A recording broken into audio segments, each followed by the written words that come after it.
Before you watch my video, please take a moment to subscribe my channel and click the bell icon to get all the notification.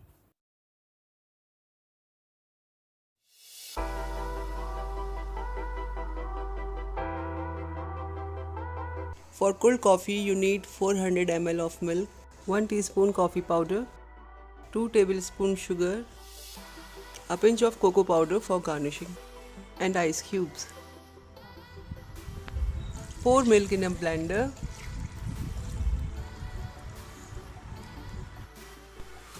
Add coffee powder, sugar and ice cubes.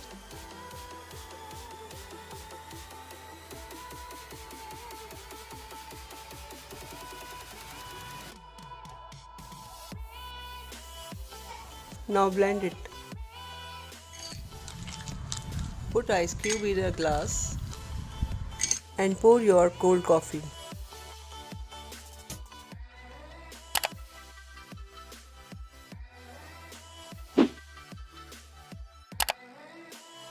Now garnish it with a pinch of cocoa powder.